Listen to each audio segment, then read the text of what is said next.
my man, Saint Maximilian Kolbe. Did you know that he was stricken with tuberculosis almost his entire adult life? Perpetually sick, constantly sick. It never slowed him down.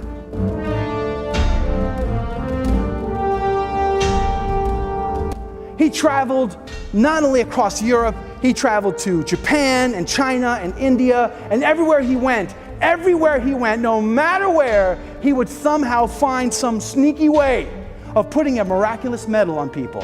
You could be a Nazi soldier, and he'd put a miraculous medal on you. A Jew, and he'd tell you about Our Lady and our Lord. Everywhere he went, he impacted people's lives. In 1939, when Hitler bombed Warsaw, he also bombed Neopolkonów, which is the city of Our Lady, which is the monastery of Saint Maximilian Kolbe. Did you know that it was the largest monastery in the history of the world? There were over 700 men there, most of which were brothers, not priests, they were brothers. They had over 150 apostolates. And when they bombed, Max said, brothers, go home, find your families, protect them, be safe. Do you know how many men refused to leave? Because Max wasn't leaving. This is a man who said he wanted to change the world and introduce everyone to the Immaculate Heart of Mary and the Sacred Heart of Christ. He printed over 1 million newspapers, had a plane, delivered them in multiple languages across Europe, had a radio station to communicate the gospel message. And in 1939, when they bombed his monastery, Neopolkonów, he said, you know what? The Nazis aren't going to let me print anymore, because they shut him down. By the way, he was arrested more than once. Most people don't know that. They think of the one time he made it off to the prison. He was arrested initially, early on, and he was sent to a camp. Do you know when they arrested him, when the SS arrested him that first time, more than 40 people wrote letters begging the SS to take them and release Maximilian Kolbe. Could you imagine? If I was arrested today, my own children wouldn't write that letter. Nobody would be begging to be swapped out for me. Max had 40 people begging, please take me, I'm here, I'll do it. This guy needs to live, I need to die. That's an impact. That's a life of significance. They released him, so he got to go back. Instead of printing magazines and broadcasting on the radio, which the Germans wouldn't let him do anymore, instead, he turned his monastery into a farm so he could feed the local people. And he took in Jewish immigrants, or they were transient. He took them in, he fed them, he created a hospital and cared for their needs. And the SS put spies in his midst. He not only had uniformed soldiers on his monastery grounds, he had undercover SS spies, and he knew who they were. And he had put miraculous medals on them because he didn't fear. And then the day came when the SS came to arrest him officially for the last time. And he already knew it was going to happen. The night before, he stayed up all night praying, and he went from one cell to the next cell, asking his brother friars to get up in the middle of the night and pray with him, to keep an all-night vigil. I don't know, maybe there was somebody else in the Bible somewhere who might have done an all-night prayer vigil before he was arrested.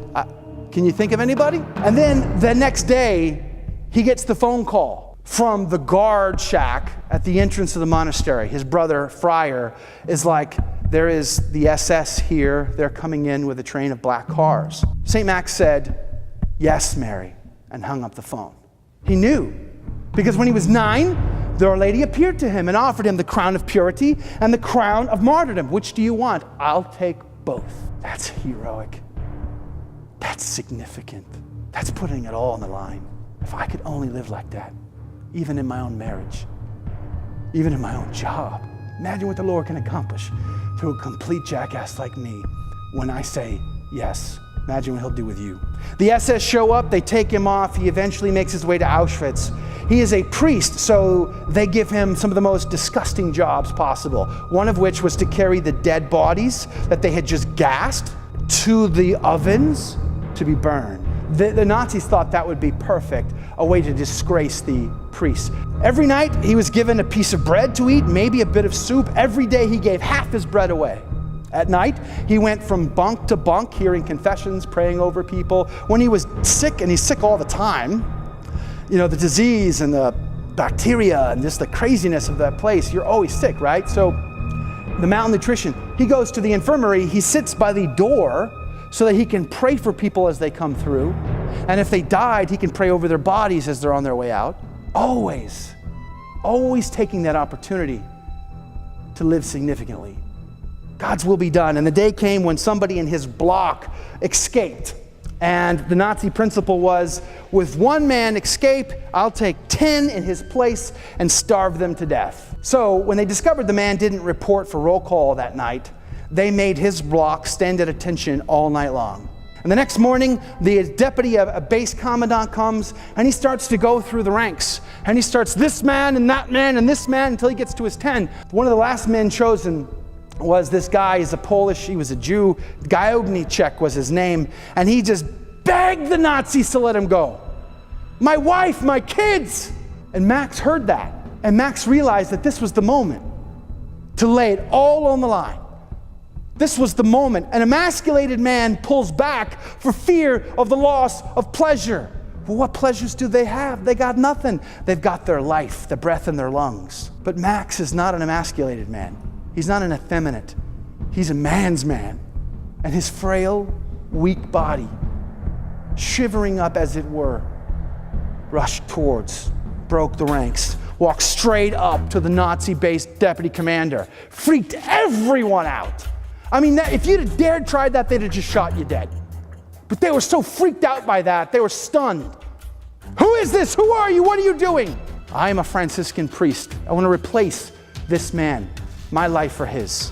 And they said yes. Max helped the other condemned men to the bunker. He helped carry them to the bunker where they were going to be starved to death. They strip naked. They get into the bunker naked in like a dungeon, basement-like room. They got a window, they can look out with some light, but that's it. And for 14 days, the witnesses say they heard nothing but Max singing hymns and praying and hearing confession and praying over the bodies of those who have died. 14 days. Finally, they say enough is enough, and they go inside, and they're going to inject him with poison, carbolic acid, to kill him. And Max offers him the arm. Yes, Mary. That's a man. And even a German guard said that. He said, now that is how a man dies. What is your plan to get to heaven? What is your plan to change our situation out there? The confusion about who we are. When's the last time you've been to confession? What is your plan?